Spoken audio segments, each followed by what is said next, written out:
Yo, it's your boy AJ back again with another video. Make sure you guys hit that like button, subscribe, hit that notification bell so you don't miss any breaking Nets news. Also follow us on Instagram at NetsKingdom1. Link in the description, and check out the articles on netskingdom.net. New articles on Noah Clowney will be up soon. Appreciate you guys. Again, if you like content like this, make sure you hit that like button. So, Summer League is close, and we're about to play in Summer League, and I just want to do a little breakdown on Noah Clowney. Now, Noah Clowney was born and raised in Spartanburg, South Carolina, attended Dormorn High School. As a junior, he averaged 9.6 points, 7.9 rebounds, and 1.4 blocks per game over 26 games. Now, Clowney averaged 17.5 points, 9 rebounds, and 1.7 per game during his senior season. So you guys know we drafted Noah Clowney. He's young, 18 years old, and 21st pick in the first round. He's 6'10", 210 pounds.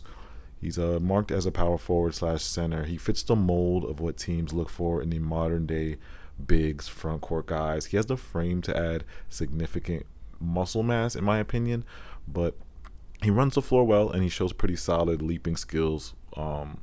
Great transition guy on both ends of the court. And then he has that 7'3" wingspan. I think that's what Sean Marks really liked about him. Rangy 7'3" wingspan. They compared him to a lot of guys, Theo Ratliff, Daniel Gafford. So that's how they compared him in the NBA draft.net. But we're going to break down his strengths and his weaknesses in this video. So the first strength I want to get to is his defensive versatility. As we look at the film here, he had great timing as a shot blocker, again 0.9 blocks per game, particularly as a help defender. You watch the film, he can get his hands on shots at the highest point. Now, he's a versatile defender. Most of his shot blocking came from transition. He really takes advantage of having that 7'3" wingspan. He blocks a lot of shots in transition, and he's a good help defender. He does a good job positioning himself to when guys get beat off the dribble, he'll come over and block that shot at the rim. Now, we talked about the versatility as a defender. He has the tools to switch and guard on the perimeter, and he just shows nice flashes of ability to be like disruptive with his length against, smaller guys. Look at the film here. He has a great switchability. It's just that there's certain times he just lacks that lateral quickness. We'll get into that when he talk about the weaknesses of Noah Clowney. But again, he's only 18, and we'll see if he can improve in this area. But you see in the film, he has flashes where, he can switch onto the guards, he can guard the perimeter. That's the good part. The good part is the upside is there. He can do it, but just not at the elite level right now. So we'll go into the second strength is his shooting upside. This is what I really like about Noah Clowney. He just has a really pretty jump shot, great follow through and form, great mechanics. Now, he only shot 28% from three. He was very inefficient, but just looking at his shooting motion, you can just tell he's going to have the ability to be a great shooter if developed correctly. He's a great shooter in theory right now, because he's inefficient, but just to look at the mechanics. In today's NBA, scouts, GMs, and organizations, they tend to covet guys at his size that have really good shooting mechanics. You think about this year's draft, Wemby, Brandon Miller. The NBA is going into that direction of tall shooters. The NBA is getting bigger, so it's just a modern look, and that's the great part about Noah Clowney. He had 34 made threes as a freshman. Very, very good corner shooter. He spends a lot of time in the corner. Now, most of his shooting is spot up. He doesn't have no type of self-creation shots. It's just, okay, I'm going to set up the screen. I'm going to screen my man and pick and pop to the three, or I'll screen my man and go screen to the corner. I'll hedge to the corner. That's where he gets most of his threes from, but he needs to be set up or have a good playmaker on the court to set him up for his shots. That's where he gets majority of his shots. He can get points by rolling to the rim, but he does pop out for jumpers, making him a player who can feed off his teammates, in my opinion, and chip in as a scorer without having to create for himself directly. He only averaged 9.8 points per game, not a really big scorer, but he can feed off his teammates and get hot in certain moments shooting the ball, which is a good strength to have. Now we get to his last strength is his finishing. Now, some of his best numbers in his draft class as a finisher was just, it was really good. It was good. 67% from the field inside the arc, great hands. He's really good around the rim. He averaged 8 rebounds per game. Great hands, solid on the offensive glass, and is a willing cutter who gets rewarded with alley oops and dump offs. Like, he has Claxton-esque, very good around the rim. He finishes above the rim. He's in that dunker spot. He's dunking it.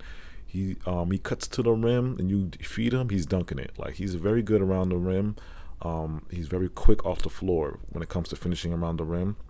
Now, he has the ability to play the 5. He's 6'10", but personally, I don't think that's a good idea right now. I saw a lot of Nets fans saying he should be a 5-man.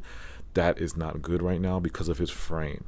You look at the film, he has really good athleticism around the rim. He lives above the rim, lives above the rim. Excellent in a dunker spot.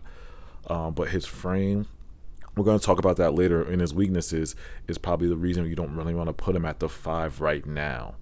But going back to finishing, these DHO handoffs, he's good at knowing when to roll, finding his spots. You expect a lot of these actions when you see in the NBA, like coming off the DHOs, rolling to the rim.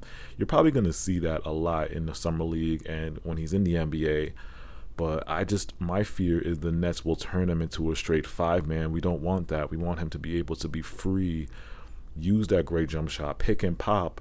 You can roll to the rim too, but pick and pop. We want him to keep shooting and be encouraged to pop and shoot, because what the Nets kind of fell into that space when Claxton came out of college is kind of he just became a 5-man pick and roll straight to the rim, catch alleys kind of player. And I don't want Noah Clowney to be developed like that. He should be developed differently, and Claxton is now getting into his shot forming, trying to be more confident shooting the ball, because when he first got into the league, he was shooting kind of like Clowney. I mean, Clowney has better mechanics and they have similar numbers, but they were shooting. Claxton came out of the league kind of like Clowney, but it's just that the development went wrong with Claxton. So we get to the weaknesses of Noah Clowney. The number one weakness is the lateral quickness and his frame, like I said before. The lateral quickness, the difference between him and Claxton is Claxton has some of the best elite lateral quickness as a big man. As somebody who's 6'11", his size, I've never seen in my life somebody that can guard guards like Claxton at his size. Like, it's very rare to see that, and first time I watched him and he was guarding Damian Lillard, CJ McCollum, some of these fast, twitchy guards at an insane rate. Now, Noah Clowney can do some of that, but it's just not elite level. It's like he's only 18, so I'm not going to go and say he's not ever going to get to that level, but he has to work on it. He has to get into the gym, work on his strength, work on his, squats, his legs, his get more muscle added to that part of his game. He has to work on playing lower, just bending his knees in a defensive stance. Now, he might have a problem with really fast guards. Like I was saying, Claxton can guard those guards, but Noah Clowney, it's just sometimes when you watch his film, he looks very slow-footed, very inconsistent sliding his feet. There was a game where Missouri was just abusing him defensively, hunting him. They were hunting him in space because that's how slow-footed he looked at times in space. And, that could be a concern going forward, because if he's having trouble guarding the point of attack in college, how is he going to do that in the NBA, where it's just a faster guards, twitchy guards, elite all-star guards? He's going to have to guard on the switch. So that's something he's going to have to really work on. A lot of people talking about putting him at the 5. I said no. He's going to have to get bigger, going to get stronger. You don't want an 18-year-old as a backup center on an NBA team. You still want him to develop.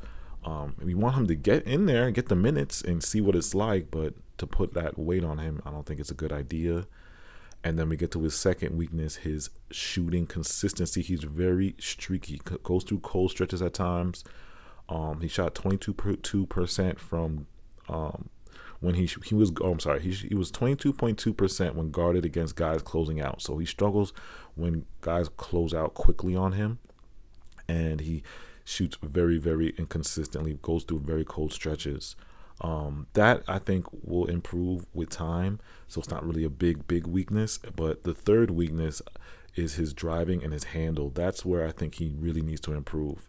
He only took 2 shots in the mid-range all season long. That's a big problem. He needs to work on his midi. A midi can unlock his game.